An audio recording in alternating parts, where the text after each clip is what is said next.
names here, but I will take your so. motherly intuition to heart and trust you on this. And they're gonna get Leshrac and Gyro here, so Rox are actually gonna... Ooh. Yeah, that's... about JanJou. Not that unusual of a pick in CM. We've seen him so little in our tournament. I think... Maybe once. I don't think it went... I think it was Team Liquid and they got crushed. In one game. He actually did a really good job, but then you remember he went for the Midas build instead of the BKB, and he came online too late and the game just went the wrong way for him. Man, you have great memory, Cinder. What would I do without you? It's even better question. Anyway, what I'm looking at for Alliance here is they have insane teamfight potential. I mean, just look at the initiation possibilities. Naga Siren sets everything up with Song of the Siren. Magnus sets up a nice RP as a result. He doesn't even need a blanket. He can just walk in casually. And of course, there's Witch Doctor with the cask and his ult, and then Shadow Fiend just directly on somebody's face with that Souls, I believe. Went away because I wanted to point out the most important thing about rox.KIS's lineup is that Slark has only been assigned one role in Dota 2. Can you guess what that is? Like, you know, they get stars for pushing Initiator and that kind of stuff? That before, right? I don't remember what the classifications are. Yes. He has 3 stars in that one. One thing. So that's 3 yes. classifications? 3 stars in the category. Leshrac, for example, has 3 in pushing and 3 in nuking, I think. What do you think Slark has 3 stars in? He only has stars in that one category. No. Ganking? What? Really? Yeah, isn't that great? You have a hero who gets qualified by his ability to get away. Well, he has 3 abilities. 3 of his 4 help him get away, so I guess that makes sense. Funny, because he is a great ganker. He just hasn't been appointed stars in anything else. It's like, I'm a beginner in this game. I wanna kill stuff. Oh, then there's this hero. All he does is escape. A lot of new players, escapability is really important, but the problem with Slark is he blows up to burst damage, and when you haven't played the game very much, it's probably not a good choice of a hero, to be honest. So it's a little bit misleading from that regard, I suppose. Bought a ticket. We are at 93,000. That would be amazing. We are at 39,000. That's almost doubling the prize pool. Another 1,000 to go, and you guys get to see the DotaCinema kitties on stream. I know you're all very excited about. Yep, barely. Nice. That was very recently, yeah. Change. Let's use the $2 to get some Jack in the Box when you're here in the US, Cinderin. Alright, beautiful. Those $2 go uncut to us for some reason. What? That's right. Make a special request to Val that those specific $2. Those $2, we want these $2 for Jack in the Box. But yeah, it's been really good so far in the tournament. We've been really happy with the success of everything that's been running, and we hope you guys enjoy it, of course. What do we say? We pretty much hate this tournament. It's like, why are you watching this? Despise it.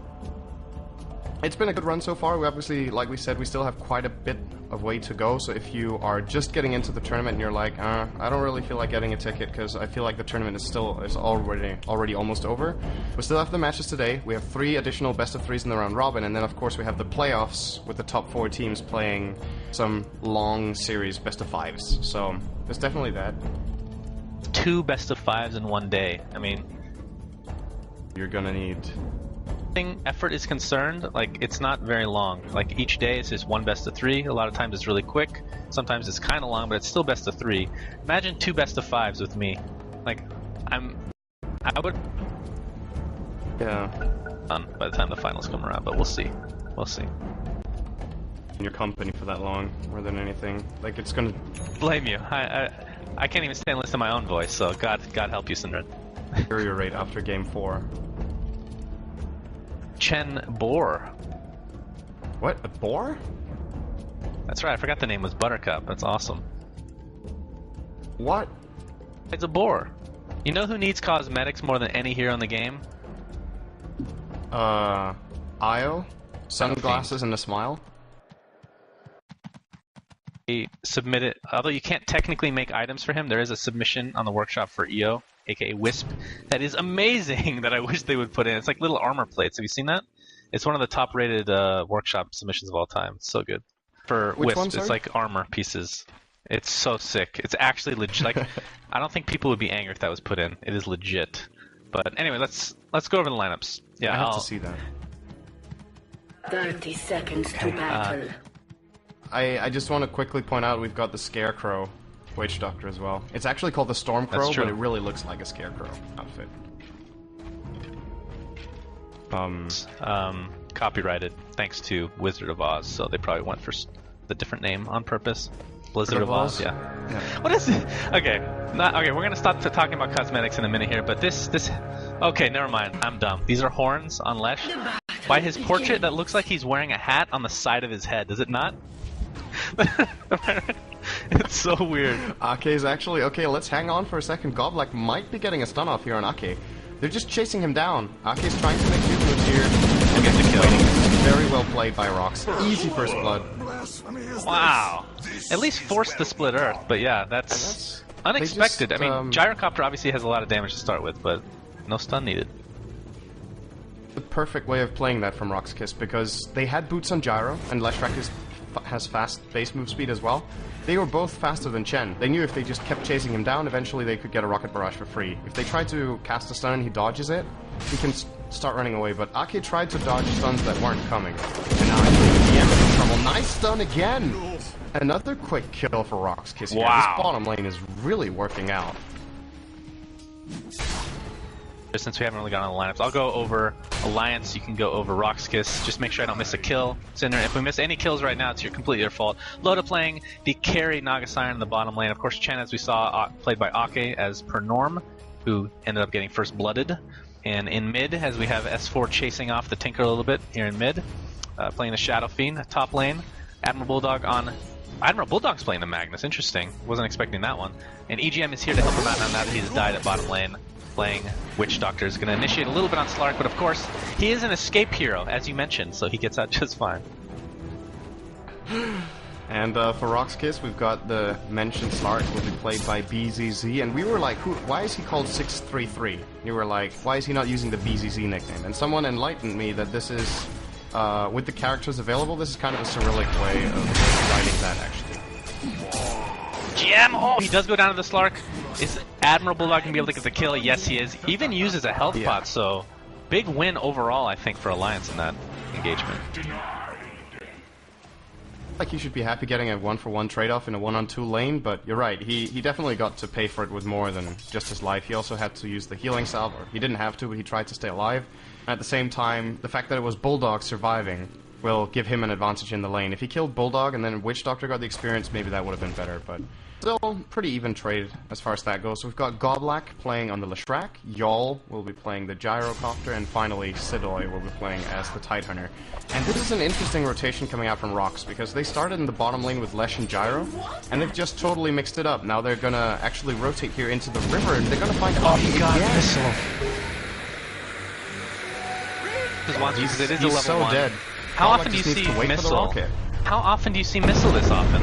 Or this early? That is amazing. Yeah, it's great on a support Gyro. Bulldog taking some damage, he tries to skewer out of the pounce, but of course it doesn't work that way. Loda in the meantime has absolutely no mana. He better be careful. The rocket's coming out towards him. He knows it. They can completely dive. The question is, does Alliance have TPs? He's actually even going to dive at this point, but the missile, how often do you see a roaming gyrocopter getting, I mean, if he is a roaming gyrocopter, obviously it makes sense to get the missile, but I never see this, ever. Is it just me? Like, never. Really not been used for a very long time, I feel, but it is incredibly powerful because of how strong Rocket Barrage is in the early game, and then if you play it this way, you should definitely skill the homing missile as well, because the flat cannon, it's kind of a value point compared to, or that's a wrong way of putting it. It doesn't have the same value in ganks as homing missile does at this point. If he wants to transition into a semi-carry later on in the game, which could happen, Alliance is not. He's of course going to level up the flak cannon, but for now, there's no need for it. Rather have a seeking missile, as he's actually going to barrage absolutely nothing but the ground. Oh my god, if he's going to deny that too. Godlike at least. But they're really locking down the Chen. That's something that's very important, I feel. If you're playing against Alliance and they're in their comfort zone with the Chen, take them out of their comfort zone with your movement instead. If you give them picks they like, ways they're not used to being played against. And right now, I feel like they've been doing a great job at locking down Ake. Godlike is actually going to get stunned here and snare to follow. S4. Alright, goodbye. Kill with a hit. Get the kill, but of course, I believe, yeah, Shadow Fiend's already essentially maxed out his Necromancer since it's only level 2, so the kill actually didn't end up mattering. Top lane, Bulldog, not able to finish off the BZZ. Bottom lane though, Loda's back to farming, and looking at the farm overall, with only 10 CS. Of course, it's against a Tidehunter, which obviously makes sense melee versus melee, but with all the roaming coming around, it's still a little bit surprising. Only 10 CS right now. Just the lane one-on-one, I think Tidehunter is really good against Naga, because the way Naga works, what she farms with, she's a melee hero, and Tide is maxing out Anchor Smash, and even if Loda tries to farm with mirror images, oh nice disjoint. Wow! But you saw the mirror images, they get one-shot by the Anchor Smash, so he can't even use those. He has to farm with Riptide, but his mana pool is really limited in that regard. Well, he does have a bottle, but he's going to need Arcane Boots very shortly here. Admiral Bulldog getting ganked at top. That's kind of Yol. Look how fast he is with those Fates Boots. Oh, the pounce doesn't hit, and that will probably ensure Admiral Bulldog getting away. And it does. Smoke by EGM and company in this mid lane. That's been, they're not going to find anybody, at least not right off the bat. And the question is rox.KIS going to take advantage of this and push down a tower or something like that? As Tinker is the one. Of course, he's not mid because he's stacking Ancients at the moment. What's great about rotating the Tinker to do the stacking at that timing, he gets the stack, he gets the rune, he gets back to the mid lane, and pretty much nothing was lost. So this is really good for solo. His farm is good as well. As actually, Godlike is going to try to go on his farm, but it's a bait. It's an easy turnaround here. As Tinker goes down, apparently Slark killed Magnus at top. That one you guys can't get mad at me about. Please don't make a threat about me. Oh my god. Worse, did not catch 2 kills at once. Well, technically they weren't at once, so that they were separated by half a second, Cinderin, okay? Like cereal. Your game. Sent back to base, thanks to Chen's efforts. And right now it's a 5-3 advantage for rox.KIS. 33 last hits for S4. Looking at the net worth, he is top of the charts, but not by much. Tinker is really early on, then a Shadow Fiend.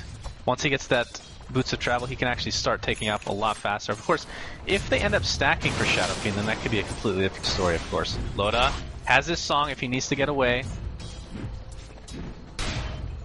It's Tidehunter, but it doesn't look like they're going to look to initiate. Of course, Ravage is up. We haven't seen Tidehunter in so long. It's freaking awesome to see. EGM, Ake, looking to gank.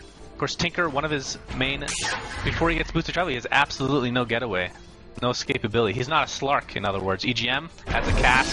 Is this going to be a death? Okay, isn't able to do anything. The Centaur Stomp doesn't go off in time. And those March of the Machines, man. Holy gee, Sidoi TP's in. Is he going to get... He can use a Ravage just to get the soul again. Might be worth it in the end. As well, the rocket was again as well, but either way, S4 is going to drop Sidoi. 2 more hits is going to take it. Gush on the face of EGM, and there's the Anchor Smash. He's going to live. Good lord. So, the negative image coming out from the debuff, I should say. Reduction. Okay, that's what I was looking for. Thank you, Cinderin. It's so evident early on. Anchor Smash there from Sidoi was really good. I was actually surprised after he used the Gush that he still turned to fight. He doesn't even have a point in Kraken Shell, so no damage reduction apart from the Stout Shield. But getting off the Anchor Smash at the right timing was what needed there. An easy 3-for-0 exchange, unless if I missed anything there for rox.KIS, and they're really making their lineup work in the early game. And this is something I wanted to quickly talk about as far as Alliance's lineup goes.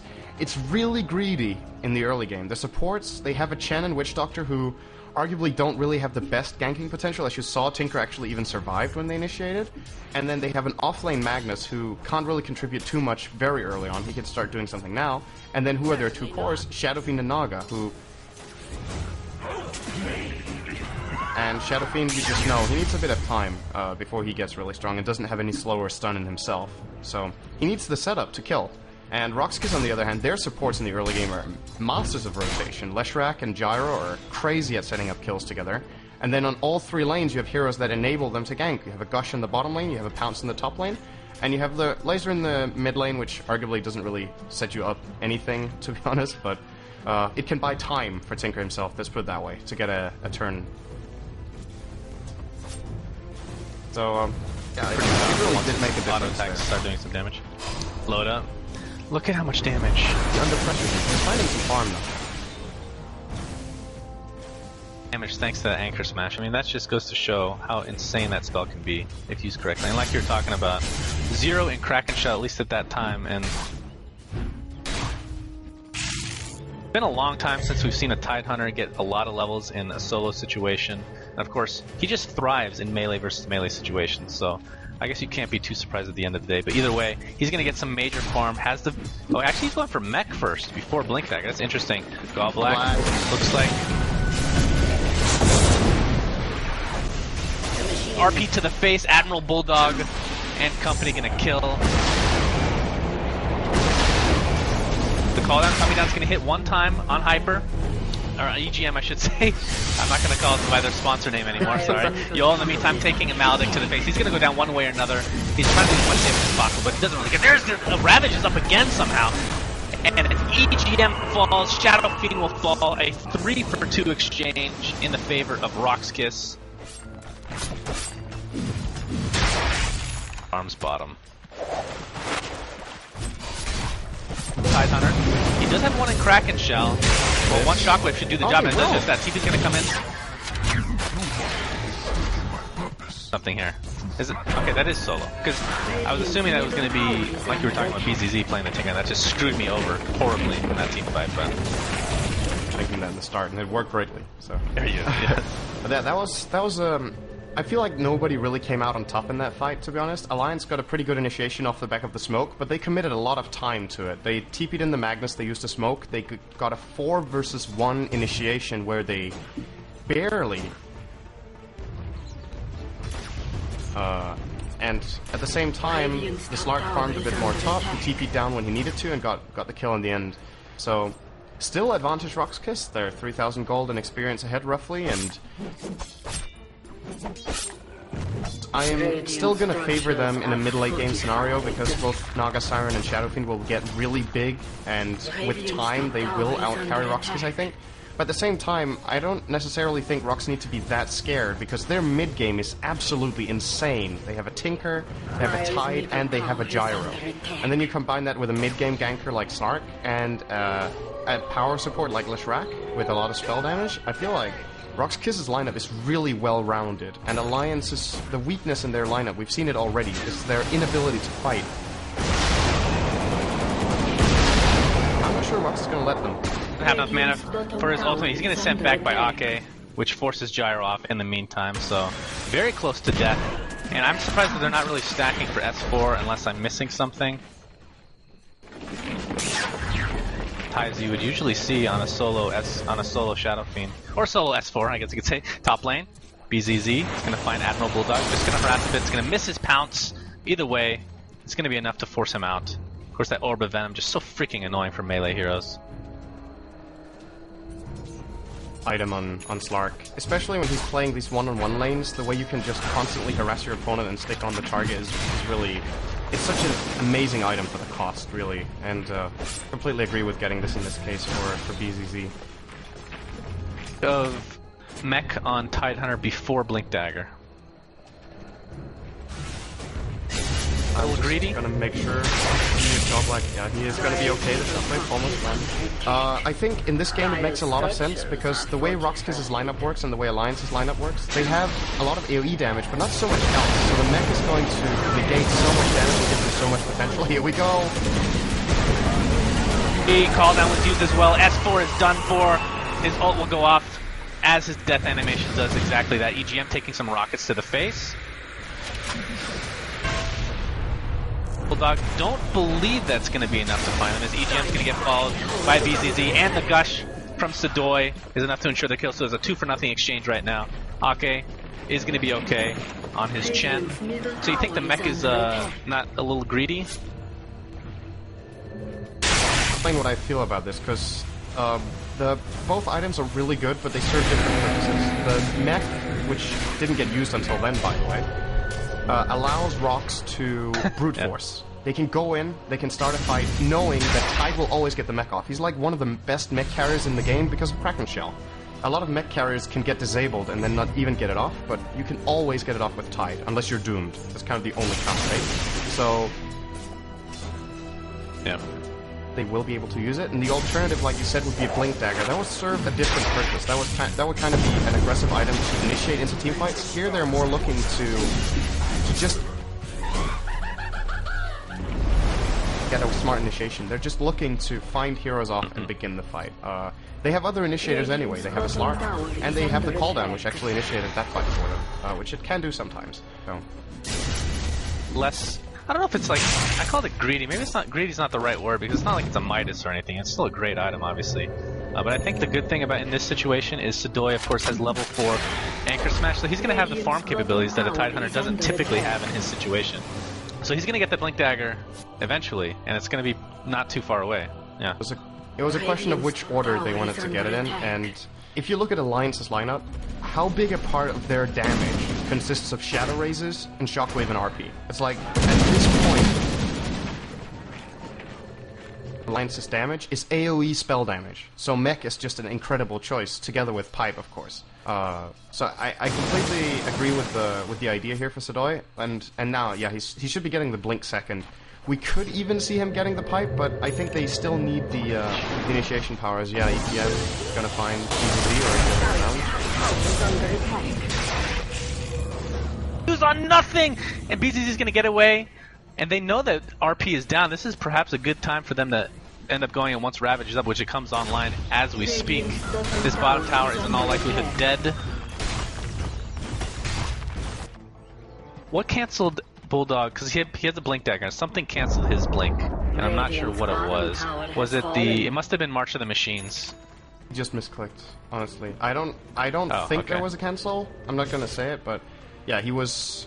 At the very least, that was a bit of a mistake that would have gotten the kill. If that RP lands, the Slark ultimate expires and they get the kill. But it's not the end of the world. The bigger problem for them was that they lost their bottom tier 1. That's way more of a blow than not getting that kill on Slark. Alliance, the only way they have of getting map control back is for Lotus to split push. Speaking of which, he almost has his relic, which we really need to keep an eye on, because this is a classic Alliance strategy where they're playing oh, wait a sec. Ake. Oh man, Ake's so caught out. Easy kill for BZZ. Ouch. I mean, didn't even need the negative armor coming from Gush at all. Adds insult to injury, and this mid tower is going to take some pressure from Roxas, if not just go down, which Alliance isn't even gonna. I want to mention something. Looking at the net worth, and may not look like he's that far ahead, but Tinker, 16 minutes he had Blink Dagger, Boots of Travel, in freaking sane farm on Tinker. It was actually late Boots of Travel. I think he got them at like minute 12, which is pretty late. Yeah, BZZ just cleaning them up left and right. He's gonna have to right click S4 a little bit. Gush is online. Ravage can be used if needed. Mecha's used though to keep BZZ alive. There goes the Gush, but the Skewer I should say, and the Ravage to follow. But there's the huge heal from Ake, and a nice net, and a Centaur stun. Ake is completely turning this around for his team. 3 for 2 exchange, all because Ake, despite dying, his creeps saved the day, to say the least. He got his heal off in time. 3 for 1? Radiant's middle tower is under attack. Yeah, right. Wasn't it? Or technically, EGM was already dead before that, I guess. Lotus gonna TP top, use the song. Gonna be very dead, Goblack. Easy kill again. 1, 2 raises. Okay, so this is when it starts getting scary, because rox.KIS are in a pretty good position, but we just know, and if you didn't know, you saw it last time, what a split pushing Naga can do with the Radiance. Hitting a Naga ever again. But the difference is, in this game, I feel like rox.KIS's lineup is much better at dealing with it than what Fnatic, or who was it in that game was? I guess Sigma? No, that wasn't Fnatic, that was Navi. Didn't kill our lineup. They have so much AoE damage. Anchor Smash, Ravage, Flak Cannon, Call Down, Dark Pact, March of the Machines, and Leshrac is building Lightning Storms for their build, which we didn't even mention actually. Because most of the time we see Leshracs at least get 1 or 2 points in the Edict for the tower pushing, but Godblack is playing the full AoE control, and the low cooldown on Lightning Storm is huge. We talked about how that's different in this patch. We'll get 2 or 3 of these off in a fight, and that's just absolutely crazy amount of damage. So, and at the same time, I don't feel like they've needed the Edict yet. They still managed to take down 2 towers without it. I don't even think they had a chance on the top one so far, so can't really... Dog. Has the RP, he uses it on BZZ, it's going to skewer him back in place. Oh wow, the Witch Doctor's done. He's used on something else, but either way, BZZ goes down despite him popping his ultimate, because of course, the AoE just too strong against Slark. And we saw Blink Dagger picked up on Tidehunter now, just a little bit of item progression here. Shadow Fiend has a BKB, which is huge against Tidehunter Ravage. Of course, what do you think about that? Okay, just not to get off on another tangent. What do you think about if he picks up an actually Loda, might be in a little bit of trouble. No, if you pick up an Aghanims on Tidehunter and his stun goes through BKB, do you think that's too OP? That's a good question. An investment, especially for somebody like a Tidehunter. I mean, despite having a lot of farm this game. Thought about before. It sounds pretty good, but you're right. At the same time, it's really expensive. And most of the time, Ravage is, you know, the big part of the game for Tide has kind of been up until now when the Ravages have been crucial. And well, I don't know. Bulldog finding Godblack, nice stuns to follow. Sudoi thinks about it, but thinks better of it, and backs the horse up. Or backs the Tide up, I should say. What do you... Okay, so let's see. Loda now has a Radiance. It's pretty much naked. He has that and a bottle and a stick. I know it's a little weird to say when you're 5,000 gold behind and 1,000 experience, but just from experience with how Alliance tend to play these games, they've had worse deficits to overcome. I think they had a game against Cloud9 when they were behind like 15 or 20,000 gold in experience. And they turned it around with a good turtling lineup with Naga Siren. This time they're... Maledict. Level 3 Maledict. Sorry? Tinker is not going to go down. Thanks to the bottle charge, this really what saved them in that engagement. Because of course it's not constant DPS, it's every few seconds. Playing the bait. Like I said, I'm never position here. Again, so I'm gonna just agree with you, just so I don't look like an idiot anymore. Cinder, okay? But he does need to get a little bit tankier. I always do, don't I? I always do. Something, I mean, just split pushing obviously can be very helpful, but once he gets a little bit tankier with a Manta or a Heart or whatever he chooses to pick up, it just ends up snowballing him. Burn. That's when it's the best. Burn! Burn. Yeah. That was one of the weirdest misplays I've seen. With music and all that good stuff? How can I not remember? It's very recent. Remember it, I think. It was legit. So how is Alliance going to initiate into this? They have the Song of the Siren, they know they can steal the Roshan. They just don't have any vision in the pit at the moment. They kind of have a feeling that Roshan isn't even that low yet, so... To be honest, I feel like rox.KIS are wasting their time. Alliance are bad at taking Roshan themselves, or at least rox.KIS being dire and having the map position they do shouldn't be too scared of it getting sniped. Tinker right now. Get some momentum, force Alliance back on the defensive, and then perhaps then they can set it up. BZZ. And I agree with you, but the problem with that is Tinker's the only reason that they're not able to initiate in here the way that they want, just because the March of the Machines being so freaking good. But either way, looks like Roshan is just going to be completely abandoned as we see Tinker go up top to save this top tower. Well, by save it, I mean deny it, which is essentially the same thing. Close enough. Yep, you found a stupid way. Boy gets next on Tidehunter. Yeah, if they had more heroes in position, Tide is actually ready to blink across. He might go for it here if S4 and EGM stick around, but they need to burst the Shadow Fiend down, and the damaging heroes weren't really there. Slark is lurking around the back. Wraparound is going to be the name of the game. There's the Ravage only on the SF. Single hero, but here comes Slark, a beautiful pounce. S4 is not able to get his ult off on time because that is the ult from his death animation as we have a chase. EGM is going to try, oh my god, Sonic does not save him. We'll see, and yes it is. Safe at the moment. There's still an RP. They're just going to annoy him. Back anyway. Oh no. I think Troll is probably the best creep you can get. So freaking good goes to BKB as we have a chase here. RP is used directly on Tinker. He's going to get skewered in, and that is the death as Sidoi does not have Ravage, as we talked about, used on one player. Aki is going to get out barely. Thanks to another Troll trap. No, he does go down to the Marksman Machines. Sidoi, though. 1 second. Doesn't need it yet. Okay, there he uses it. And now Bulldog better be careful. TP's for Sidoi. He does get out just in time. Not enough damage to come out for Admiral Bulldog. 3 for... I don't even know. That fight was way too long to count. By rox.KIS. Just the way they went in, I feel like the Tinker might have... It looked like he just overextended, just flat out. But at the end of the day, he ends up losing his life for 3. And Alliance were...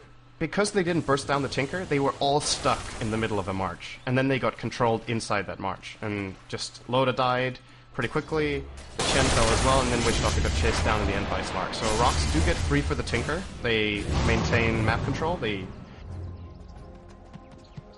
Well, almost perhaps getting this tier 1 tower if Alliance don't respond fast enough, as Y'all is even in position now that he's... Oh, alright, he's moving away, and there's Loda's TP, so... The tower won't fall, it's getting low though, and... This, you remember this Gyro was a support, right? He is close to Drum BKB at 25, which is by no means great by carry standards, but it's a support Gyro who has the farm of a carry who had a hard game. So that goes to show what position rox.KIS are in, and the reason why I'm still favoring Alliance is that the one thing, if Alliance kind of get one good move where they do effective split pushing and rox.KIS either get caught off guard or they lose a couple of towers to split pushing Naga or they just flat out get out farmed, then I still feel like Alliance are favored in the mid game. But the last couple of fights rox.KIS have taken, they're getting so much value from this Slark, I feel.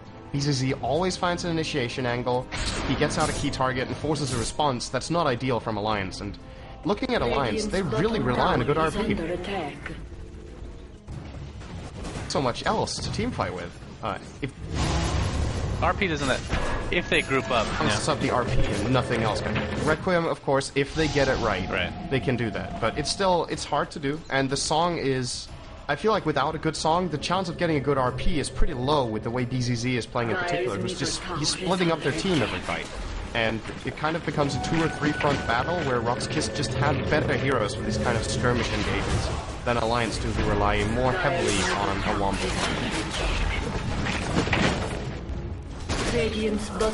Fight might just have a trade of tier 2s. I want to go on a tangent time. Tangent time with Sunsfan. Alright, so I hope you guys are seeing what I'm seeing here with the Lesh portrait that looks like a top hat. Can somebody make a GIF or a picture of that? Like, look at his right horn, just completely cut that out. Just block that out of your mind's eye, okay? Top hat, to me. He's a very distinguished Leshrac, overall.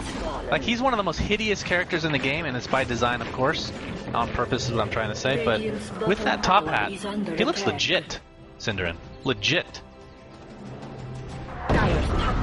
Personality, I guess. He's kind of a cocky hero with the voice responses, so...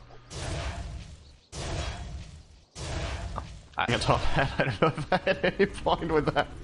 Pretentious. It's perfect. It's absolutely perfect for him. I know. He is? You can't look like that and not be... Look at his chin. Like, that is like 3 times the size of Jay Leno's chin. Like a centaur and Abraham Lincoln had a son. That's pretty much what a disabled son for sure. I mean, that Lesh looks hideous, to say the least. Pretentious. American. I love Abraham Lincoln. How dare you? Okay, how dare you? BZZ's gonna steal the haste. Never met. I love him. Okay. The most beloved president in the U.S. here like him. Of course, I mean, if any hero, if any president is supposed to be represented in Dota 2, it would be Lincoln, right? I'm gonna end it here, but okay, Abraham Lincoln was pretty hideous. I mean, I love him, but he's probably the ugliest president as well. Most beloved, yet ugliest. And that's, I think, a great combination overall, but Lesh has kind of that going for him as well. BZZ can take some pressure from Loda. Yeah, there we go. They're not even getting it. Yeah, they're not even getting it. They can't initiate. And it's a level 2 ultimate from Loda, so it has a little bit, longer cooldown. I believe it's what, 2 minutes? This will open up rox.KIS for team fights here, for sure. Hang on Tinker. The Slark has 2 ultimate orbs, so he's pretty tanky, almost with Scotty. He can actually go buy it right now. Split push from the Naga, and of course, because they have a Tinker. I don't feel like rox.KIS are going to struggle to defend their towers at any point until Naga gets really, really strong. And Loda's going to need time for that, but as long as the Tinker can split push and defend the lanes, they're not going to lose towers. The question is if they can keep up on the farm, because Loda, as you can see on the net worth, both Loda and S4 are actually really close to the top. They're 2 of the top 3.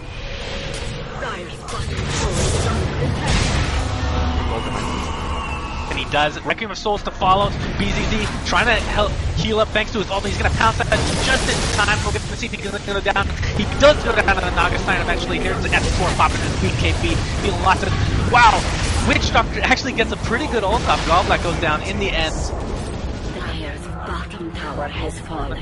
Yol uses his Rocket Barrage to get away from the illusions that are so freaking annoying from Loda. So 2 for 1 overall. Tinker wasn't even there for that fight, was he? He was in a little bit of a weird position. Alliance can't get any collateral here, though, I feel. Unless if they do catch Yol, Loda's really fast. He actually overstayed his well. Oh! The raise is minimal distance to targeting there, but... I didn't expect this to happen. He was marching the Roche, and Alliance take advantage of it. There was no defensive march. They do get a tier 2. I actually didn't think they would. Let's see if they manage to get out live, though. Oh, Solo is really close to going on this. Kill it with fire. For a second there, I thought I was missing an important kill, just based on your amazing reaction. Something to keep in mind if... Obviously, the Radiance will cancel the Blink Dagger of Tidehunter, which... I guess they're not as dependent on the Tidehunter Ravage as Alliance is on the RP, but still, it's quite an important ultimate overall. And obviously, you have a little bit of leeway with it since the AoE is ginormous, to say the least. What is he buying here? He has a Medallion of Courage, which of course synergizes quite well with his Gush, dealing that much more negative physical armor, which will help Slark out quite a bit. As well. Yeah. Well, either way. Either way. I think, to be honest, if Naga is accounted for, I think they can just go and do Roche. The only thing they need to be careful with then is not stacking up too heavily for an RP, but they don't all need to go into the pit. They can kind of just Medallion, Gush, and then Slark. Yeah. But steadily. While Tinker split pushes and defends the lanes. But you see, with everything that just happened, Loda was 2,000 gold behind the Tinker, now he's 300 ahead. And this is going to keep spiraling out of control unless if rox.KIS do something. They need to get an objective. Get a team fight, get a tower, get Roche, whatever. Get map control.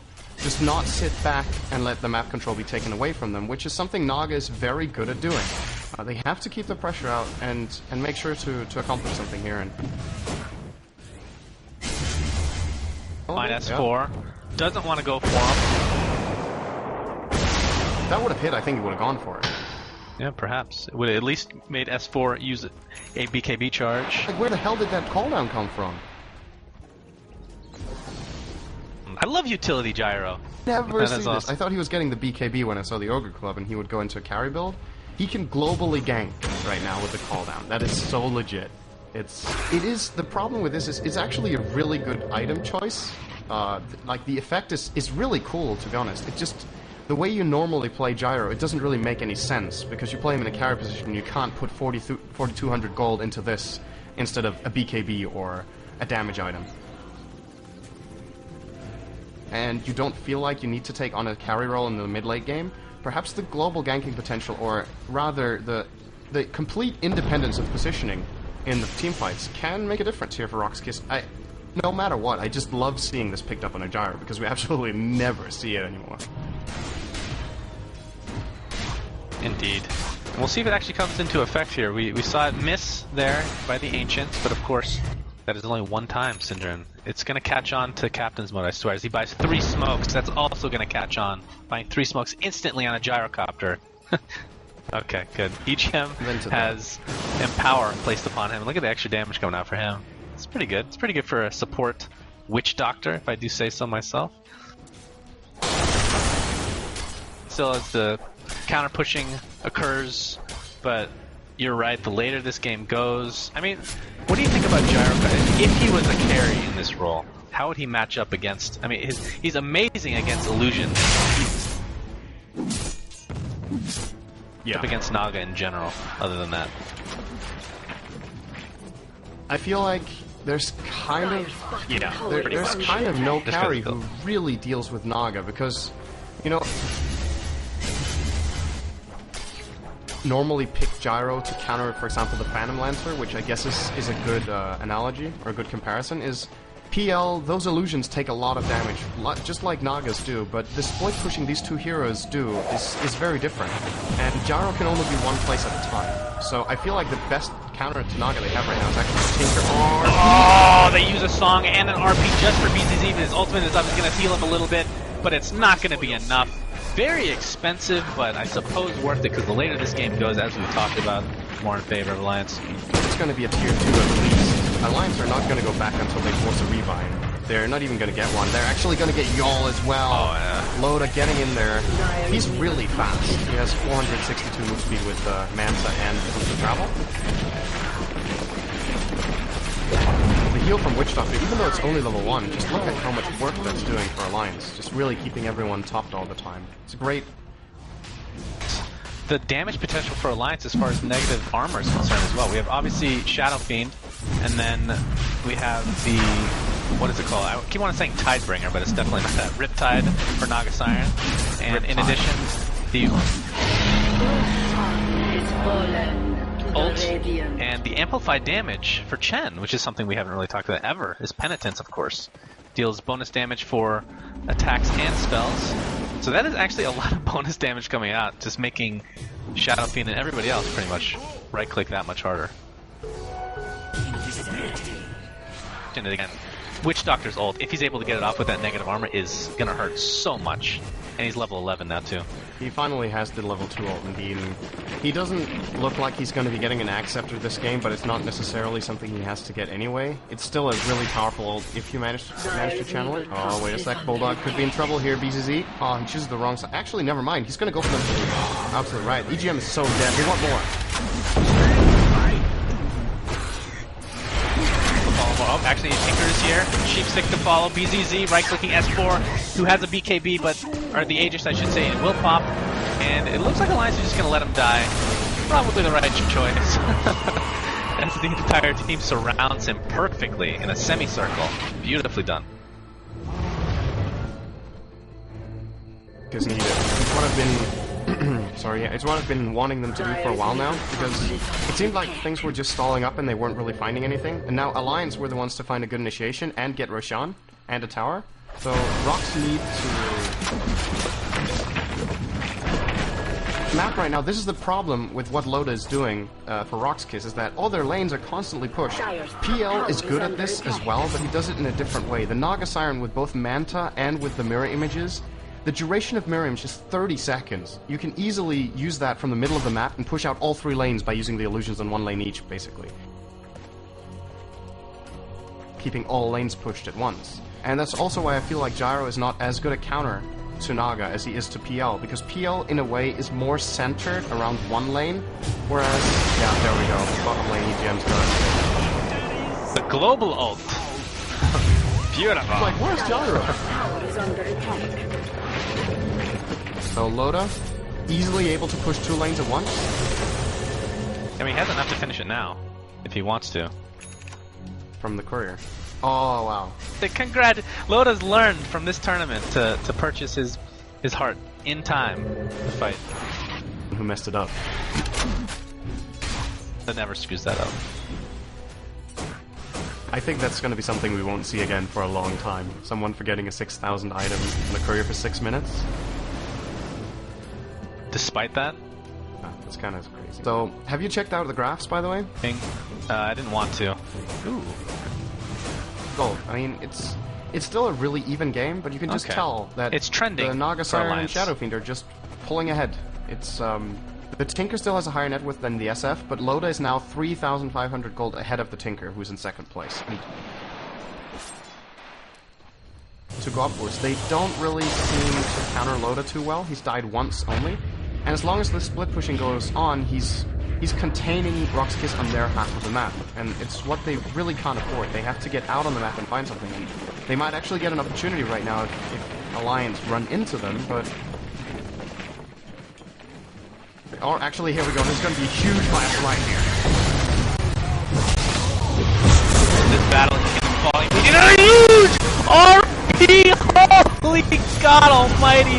2 dead is going to have some buybacks in addition to this. The ensnare on Sudoi will ensure the death yet again. And Tinker will fall. I'm surprised that wasn't more death. There weren't more deaths, to be honest. I believe the buyback by... Who was it? Was it Chen that bought back and then healed from base? Yes. It looks like it was. So S4 blinked in and actually precast the Requiem before the RP even went off. So they RP'd them into the Requiem. It kind of hit them instantly after that. Just beautifully played by Alliance, and goes to show what these two heroes can do combined if they manage to pull it off. Still, even with that fantastic combo, they actually didn't get the best fight ever. They won the fight, but not by that much. And I think it was because... Was Loda there from the start? I think he was somewhere else. As we have a Sheep Stick initiating the S4. Oh. Song. Blink though. He has Blink. Oh, nice stop timing. Okay, but will fall in this engagement as Slark is going to pick up a kill on Chen, who wasn't able to get out in time. And EGM is still here, but a double Maledict, triple Maledict actually. ZZ's in a lot of trouble. He's going to use Dark Pact and the Max pop by Sudoi, who does not have Ravage anymore. Just going to pick up a kill. Witch Doctor ult still up, despite not really doing a whole lot because nobody was really in range there. Despite getting initiated, like you were talking about, that was an amazing initiation to start off from Alliance. And rox.KIS has done a nice job of staying in it as Tidehunter. I thought he was going for Shivas, but I guess with Tinker getting Shivas, that opens up the Assault, which is even more minus armor. Yeah. I really think the way this game is going right now, someone needs to get a Vlad's on the Dire team and on the Radiant team as well, I guess. Now they have the Kiras Armor Aura. I know they only kind of have the Slark as a damage dealer who can benefit much from the Vlad's Lifesteal Aura, but just a lot of armor and a lot of AoE-based defense is going to be crucial, I think, for rox.KIS. I'm actually surprised we didn't see Tide getting a pipe here after he had the Blink Dagger. But now we're reaching the point when the pipe isn't effective enough anyway, and they need something to block the physical damage. They need to block all the Naga hits as much as possible, they need to block the Shadow Fiend's damage, the Witch Doctor Death Ward that you talked about. Vlad's is a really good choice for all of this, because of the armor only, and then the lifesteal you can consider a bonus for the Slark and a bit for the Tide. Rox is still in it. And you know, it's not even close to over, to be honest, because they're only 3,000 gold behind and actually leading the bit on experience. But I can't help but have this feeling in this game that even though the graphs aren't swinging that much, just the momentum of the game feels like it's becoming more and more and more of an Alliance game. And I want to mention too, rox.KIS had some really good games earlier on in this tournament. One thing they really struggled with was ending games. They lost games where they had huge advantages. And maybe it's crippling them. Maybe right now they're worried. They're scared to commit the mistake of playing aggressively. And it's opening up the half to Alliance. If rox.KIS aren't going to go on our half, we'll go on theirs with a Naga. And... No, oh, bottom lane. ZZ solo again. I don't know if they're going to have enough follow-up. They're not very close. True sight. Oh, there we go. This Snare not off in time. Another sentry, but rox.KIS is in position. I think this is going to prevent Alliance from initiating here, although they have smoked heroes. Here comes Bulldog with his Force Staff and Blink Dagger. I want to mention he got a Lincoln Sphere. I thought he was going for a Refresher Orb, but Lincoln Sphere is amazing against Tinkers. That is a dead Goblik, to say the least.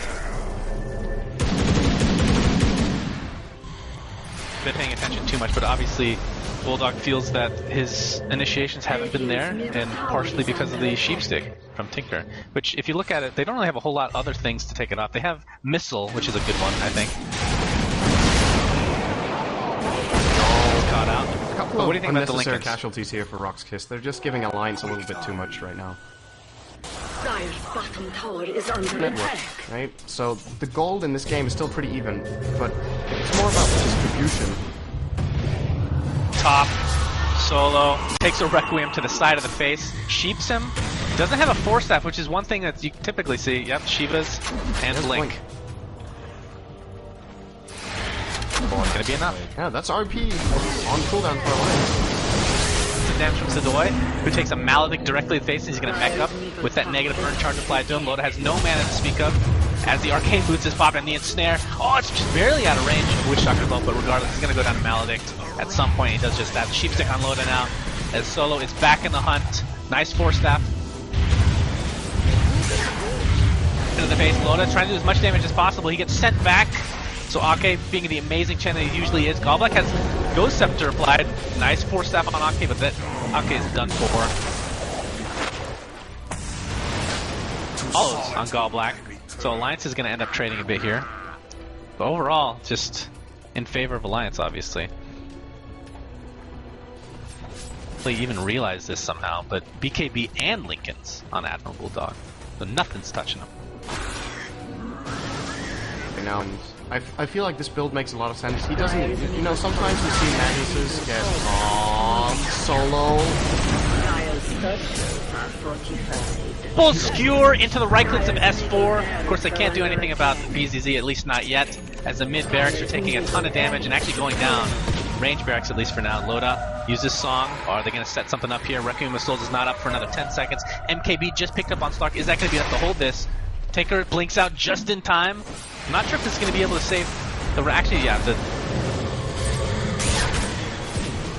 Or has Lincoln's applied to him, and I believe Laser was used to take that off, so that was a very nice... That's a huge RP again into the Requiem of Souls. That's going to be a death immediately, and Tinker is done for. Not sure if he has a buyback. Nagastarn getting a kill on Gyrocopter, but of course it's only utility Gyrocopter, so not the worst thing in the world. This is going to buy back immediately. There's the Ravage. Initiation from Sedoy. That is huge, actually. EGM pops his ultimate. Only lasts for about 1 second, so 2 dead for Alliance's buyback from Gyrocopter. His ass. Gyrocopter already used his global ultimate, so won't be up for another 30 seconds. Loda's actually pretty freaking fast. Can he purge? Can he purge himself to stop the rocket? Oh, I guess he can do that too. He can get sent back too. Really out of position. Oh my god, that was smart. Easy kill. Delusions there, of all things. Did get down. He brought down the Tide, almost the Gyro as well. And you see, the problem is right now that Dire's middle barracks are under attack. and then he just BOTs to the lanes, and they can't kill him. He has a net worth of 30,000, and the second highest in the game is 20, and that's even his teammate S4. So the reason the net worth looks kind of even is that the supports on Alliance are actually going for us. BZZ, he's trying for this. Ooh, almost managed to MKB Loda enough times in a row for him not to cast his ultimate. Eventually. But have a look at the net worth for a moment. So you see... Axe went down. They fall, but... HP attacking it. GM and Ake have 5 and 6k net worth respectively, and then the next 4 are rox.KIS. So that's why the gold looks fairly even. The problem is the way the gold is distributed, Loda is so far ahead that even though it's fairly even, the gold on rox.KIS's team just can't convert into killing Loda anymore. Fnatic, I think they can't kill him either. So we're reaching that point in the super late game that Alliance loves to play, and they just have a lineup that is so good for super late game because they have 2 carries who are really hard to kill and that you must kill, and then you combine it up with a Magnus who can even give the Lincoln Sphere like we saw to the SF so he doesn't get hexed. There's a Song of the Siren engaging into Alliance's lineup is almost impossible. That's why it's just going to get harder and harder for rox.KIS right now. They need to get the Aegis and then they need to try something, but I'm afraid it's too late. I'm afraid they missed the one opportunity they had, which was before Loda got 3 or 4 items. Now he has 6, and... Yep, he maxes out. Just has much, because he just wants that extra mana burn to come out. rox.KIS is going to try to take down Roshan. Poor Lash Man, poor Goblack.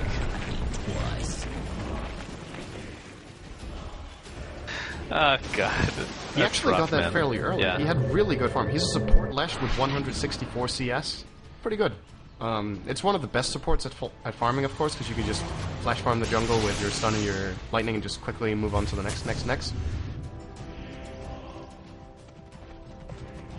But then again, there's only so much farm on the map, and I just feel like Alliance have found more than rox.KIS have. They've had more map control in total over the last 20 minutes, and they're just winning on economy and nothing else, pretty much.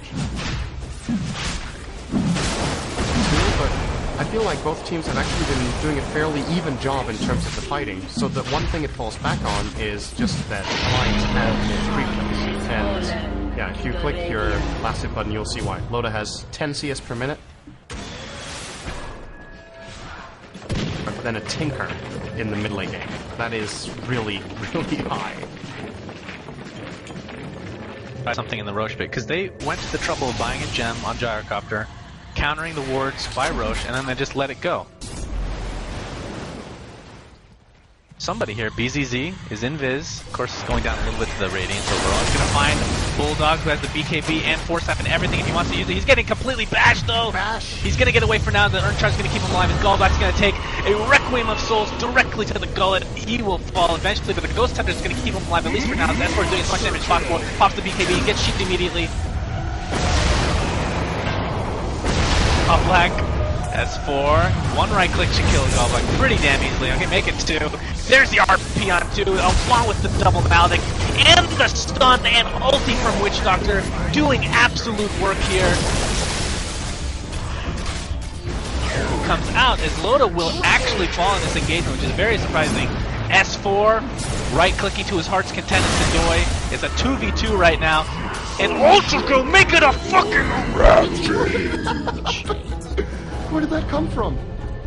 I have absolutely no idea. Big track of the kills in that fight, and suddenly there's just a rampage on the screen. BZZ, whoa, what?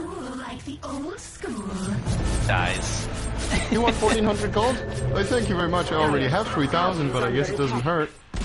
It's unfortunate. Loda is like the hero that needs to get gold the least. He can't actually even use the gold for anything. Cracks it right now if he wants. 1v2. All he has to do is go mid. It's almost dead. What are they going to do against him? I guess Slark did kill him the first time, and he just bought back, so playing it safe, I suppose. The call now that... I know this might sound a little bit crazy, but I think if rox.KIS get a refresher on the Tide, I actually think they are stronger than Alliance for 5 to 10 minutes. An Alliance, and then it's not going to be enough anymore, but... There's still room for improvement on SF's items, and we talked about the other heroes in Alliance that SF and Naga don't actually have that much. Okay, Magnus has a lot, but he has defensive items, so he can't deal damage, right? So, if they get 2 Ravages, so that they can expend one on initiating and one on the follow-up, I feel like they can wipe Alliance, but... it has to be Sidoi's next item of choice. He still has a way to go though, but if I'm rox.KIS right now, I would prioritize his farm above everything else. Even item progression on the Slark is not as important as that.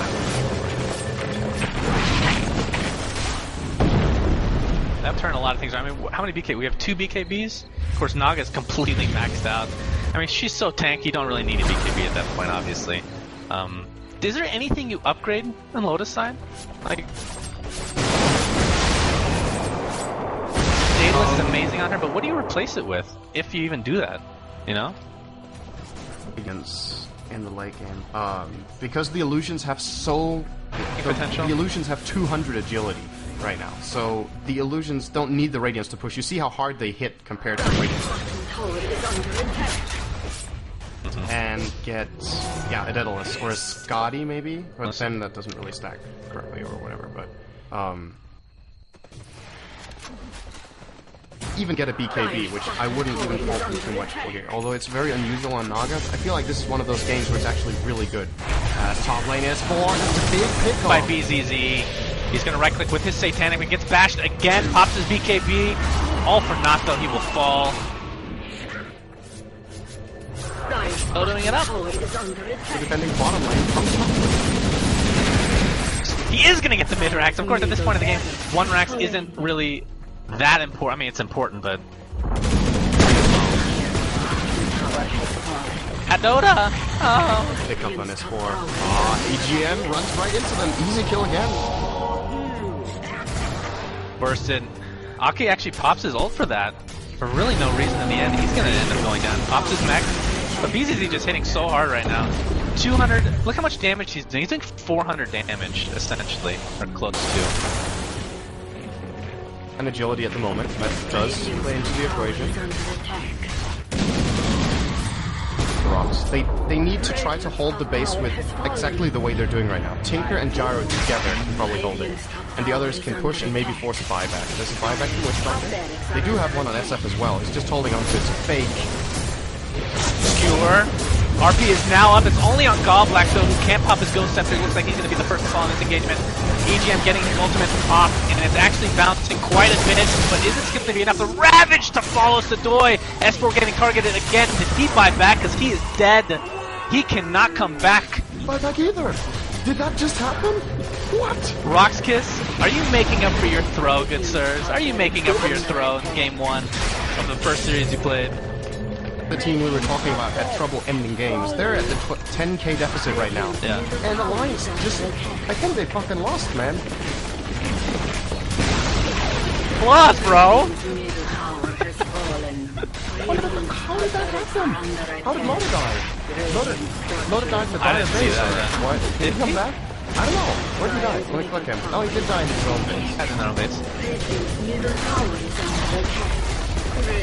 That's the ancient.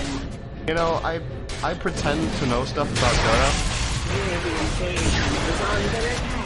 Talking about how this game was going to end, and I was so wrong.